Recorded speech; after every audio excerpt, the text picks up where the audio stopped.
이어서 청년들과 함께하는 최신 정보 수다 청정수 시간입니다. 오늘은 한동대학교 언론노스의 이성민 학생 나와 있는데요. 안녕하세요. 네, 안녕하세요. 한동대학교 이성민입니다. 예, 오늘은 팁 문화를 준비해 주셨는데, 네, 팁 문화는 해외 여행할 때나 많이 접했던 그런 네, 외국의 문화이긴 합니다만 또 요즘 우리나라에서도 좀 이야기거리가 되고 있는데요. 네, 네. 먼저 MZ 세대들은 이런 팁 문화 어떻게 생각하고 있을까요? 네, 말씀해주신 것처럼 해외에서 익숙한 팀 문화가 최근 한국에서 화제가 된다고 합니다. 예. 팀 문화는 고객이 서비스 제공자에게 고맙다는 뜻으로 일정한 대금 이외에 돈을 더 주는 문화인데요. 우리나라에서도 이 팁 문화를 인식하는 사람들이 있기는 했지만 그렇게 유행하는 문화는 아니었기 때문에 익숙하지 않은 우리 일상과는 거리가 먼 문화였습니다. 네. 고급 식당이나 호텔 등 소비자 가격대가 높은 일부 사업장에서 팁을 주는 경우도 있었지만 이것 또한 자율임으로 주지 않아도 상관이 없죠.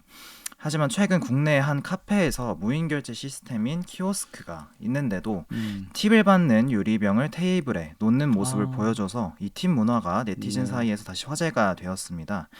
카페 관계자는 카페 상권이 외국인 관광객들이 많은 곳이라 팁을 계속 주려는 외국인 음. 관광객들을 위해 만든 것이라고 해명하기는 했지만 내국인에게도 팁을 요청하는 것 같다는 오해를 음. 불러일으켜서 논란과 동시에 화제가 되었습니다. 예, 저도 이 기사를 인터넷을 통해서 보긴 했었는데요. 네, 뭐 카페 측의 행동이 충분히 좀 오해를 살 만한 행동이었다. 저도 그렇게 좀 보이긴 해요. 네.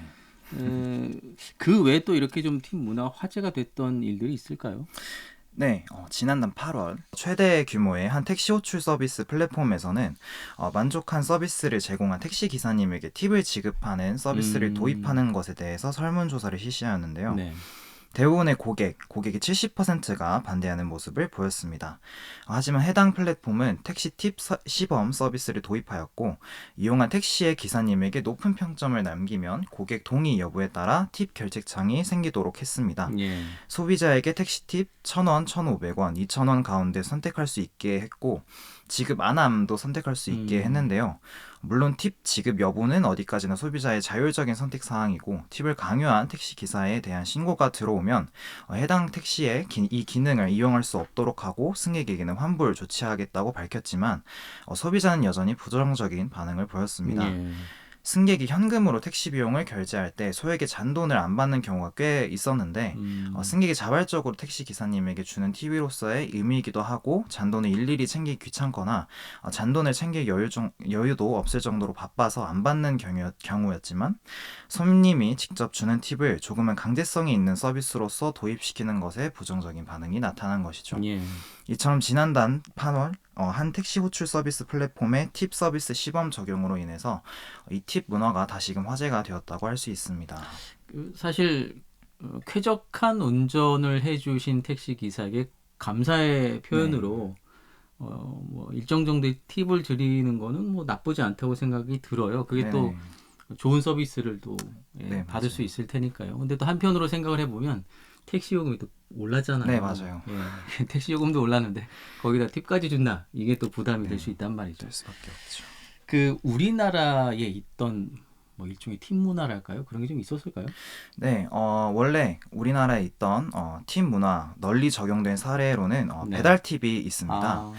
요식 업체에서 직접 음식을 배달받는 것이 아닌 배달 대행 서비스를 제공하는 배달 앱을 통해 음식을 주문하는 일이 많아지면서 음. 배달팁 문화가 한국에 생겼는데요. 이는 소비자가 배달 음식을 주문할 때 식당에 내는 음식값을 제외하고 배달 대행 업체에 추가로 부담하는 금액을 의미합니다. 사실상 소비자가 내는 배달 팁은 배달 대행 회사에 내는 서비스 이용료라고 할 수 있지 예. 요리를 만들어준 요식 업체에 주는 진짜 팁이 아닌 셈이라고 볼 수도 있는데요. 그렇죠. 그래서 그런지 일정 금액 외에 추가 금액을 낸다는 점에서 팁이라고도 할 수 있지만 소비자들은 배달 팁을 배달원에게 주는 배달료 정도로만 음. 생각하고 팁이라고까지는 생각하지 않는 것 같습니다. 네. 이렇게 배달 팁 문화만 보더라도 한국에서 팁 문화에 대한 인식은 그렇게 뚜렷하지는 않은 상황인데요. 그나마 적용되는 곳이라면 조금 전 잠깐 소개해드렸던 호텔이나 고급 레스토랑 같이 격식을 차리거나 서빙 같은 서비스의 퀄리티가 높은 곳에서 적용이 되고 음. 있습니다. 팁 문화가 거의 없다시피 한 한국이지만 우리나라 같이 예의를 중시하는 팁 나라에서는 높은 격식을 차리고 만족할 만한 서비스를 제공하는 종업원에게 팁을 주기도 하는 편입니다. 그렇죠. 그렇지만 격식을 차리는 곳도 높은 가격을 지불해야 하는 편이어서 일반적인 대중들에게 여전히 팁 문화가 그렇게 익숙하지는 음. 않은 편인데요. 하지만 앞서 말씀드린 팁 유리병을 테이블에 둔 카페, 팁 서비스를 시범 적용한 택시 플랫폼이 화제가 되면서 앞으로 우리나라에도 팁 문화가 확산될지 아니면 잠깐 지나가는 유행일지 지켜봐야 할 것 같습니다. 예. 저도 이렇게 뭐 격식 있는 식당을 가본 적이 없어서 아, 예. 뭐 팁을 이렇게 준 경험은 없는데요. 네. 이렇게 화제가 되고 있는 팁 문화에 대한 뭐 반응은 어떨까요? 네, 앞서 택시 호출 플랫폼의 팁스 문화 서비스에 대한 대중들의 반응과 마찬가지로 네. 대부분 부정적인 반응이 많습니다. 음. 심지어 미국과 캐나다에서 절대로 들어오지 말아야 할 문화를 꼽으라면 팁 문화는 반드시 언급될 정도로 대다수의 국민들은 팁에 대해서 매우 부정적입니다. 예. 심지어 팁 문화 자체도 비교적 오래된 간습도 아닌데다가 오히려 팁 문화가 가장 널리 퍼진 미국, 캐나다에서도 썩 긍정적으로 생각하지는 않는다고 합니다. 음. 소비자 입장에서 지불해야 할 요금에는 그 서비스의 대가 자체가 이미 포함되어 있고 그렇죠. 이런 팁은 아무리 좋게 생각해도 보너스로 여길 수밖에 없는데 그런 보너스를 정당한 요금인 양 의무적으로 받아낸다는 건 소비자로서는 불쾌할 수밖에 없다는 것이죠. 더군다나 우리 MZ 세대들에게는 팁 문화가 경제적인 부담감으로 다가올 수밖에 없는데요. 학생인 MZ 세대들에게는 식사 비용만으로도 지갑 사정에 큰 고민일 텐데 네. 이 팁 문화가 보편화된다면 편하게 식사하지 못하고 경제적 위축이 생길 것입니다. 음. 사회생활을 하는 청년들도 경제적으로 안정적인 상황은 아니기 때문에 마찬가지로 팁 문화는 부담으로 다가올 수밖에 없을 거예요. 물론 이 팁 문화의 취지가 서비스업에 종사하시는 분들에 대한 존중이라서 윤리적 측면에서는 좋은 배움이 될 수 있겠지만 그럼에도 부담이 될 수밖에 없는 건 어쩔 수 없는 것 같습니다. 예. 팀 문화가 보편화된다면 우리 MZ 세대들은 아주 좋은 음식, 맛있는 음식 먹기가 더 네, 어려워지겠네요. 맞아요. 예. 뭐 그럼에도 불구하고 이런 팀 문화의 장점도 있을 텐데요. 어떻습니까? 근데 사실 이 팁 문화가 나타나게 된 계기는 종업원에게 더 나은 서비스를 기대하기 위해서인데요. 예. 이 이유는 흔히 알바라고 하죠. 정직원이 아닌 파트타임 업무를 보는 직원들의 임금이 낮아서 팀 문화가 생기게 된 것입니다.